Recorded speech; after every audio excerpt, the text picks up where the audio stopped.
বাড়িতে থাকা মাত্র কয়েকটি উপকরণ মানে 2 থেকে 3টি উপকরণ দিয়ে দারুণ স্বাদের আইসক্রিমের রেসিপিটা আপনারাও বানিয়ে দেখতে পারেন। স্বাদ একেবারে দোকানের মতনই হবে। আর এই আইসক্রিমের রেসিপিটা শেষ পর্যন্ত দেখার জন্য আপনাদের কাছে অনুরোধ রইল। আর আজকে আমি আপনাদের মোল্ড ছাড়াও আইসক্রিমের রেসিপিটা বানানো দেখাবো। তো চলুন আইসক্রিমটা বানানো শুরু করা যাক।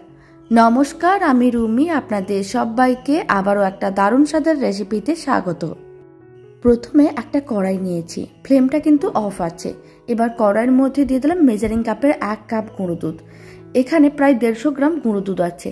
আর হাফ কাপ চিনি দিয়ে দিলাম। এখানে 100 গ্রাম চিনি নিয়েছি।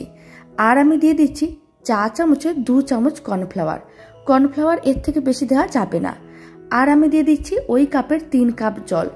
মানে আমি এখানে 1 কাপ গুঁড়ো দুধ নিয়েছিলাম, আর 1 কাপ গুঁড়ো দুধের জন্য এখানে আমি 3 কাপ জল দিয়ে দিচ্ছি। আর রুম টেম্পারেচারের জল নিয়েছি, কোনো রকম ঠান্ডা বা গরম জল নিইনি।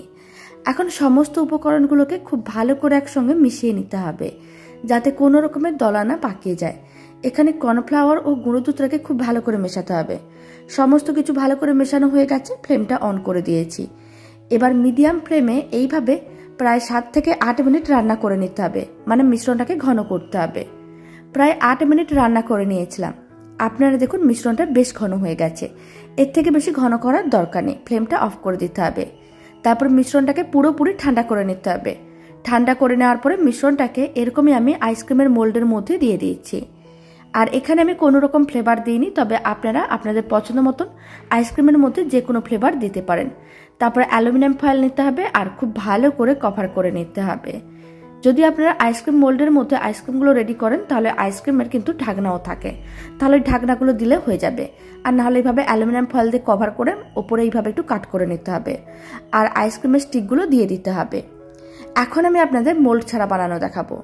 তার জন্য এখানে কয়েকটা use and throw coffee cup নিয়েছিলাম। এই কাপের মধ্যে মিশ্রণটা দিয়ে দিতে হবে। আর একইভাবে অ্যালুমিনিয়াম ফয়েল দিয়ে ভালো করে কভার করে ওপরটা কাট করে একটা স্টিক দিয়ে দিতে হবে। তারপর 10 ঘন্টার মতন ফ্রিজে রেখে আইসক্রিমগুলো জমিয়ে নিতে হবে। এখন 10 ঘন্টা পরে দেখাচ্ছি। আপনারা দেখুন আইসক্রিমগুলো খুব সুন্দরভাবে জমাট বেঁধে গেছে। এবার ডিমোল্ড করে নিতে হবে। এইভাবে একটু টান দিতে হবে, মানে মোল্ডটা বের করে প্রায় 4 থেকে 5 মিনিট বাইরে রেখে দিতে হবে। তারপরে এইভাবে ডিমোল্ড করতে হবে, তাহলে খুব সহজে আইসক্রিমগুলো ডিমোল্ড হয়ে যাবে। আর যেগুলো মোল্ড ছাড়া বানিয়েছিলাম, আপনারা দেখুন সেই আইসক্রিমগুলো খুব সুন্দরভাবে রেডি হয়েছে। আর এই আইসক্রিমের রেসিপিটা ভালো লেগে থাকলে আপনারা যদি ফেসবুক থেকে রেসিপিটা দেখছেন, পেজটিকে ফলো করে নেওয়ার অনুরোধ রইল। আর ইউটিউব থেকে দেখলে চ্যানেলটি সাবস্ক্রাইব করে নেওয়ার অনুরোধ রইল। তো চলুন ভিডিওটা আমি এখানে শেষ করছি। আপনারা সবাই ভালো থাকবেন, সুস্থ থাকবেন। আপনাদের সঙ্গে আবার নতুন রেসিপি নিয়ে দেখা হচ্ছে।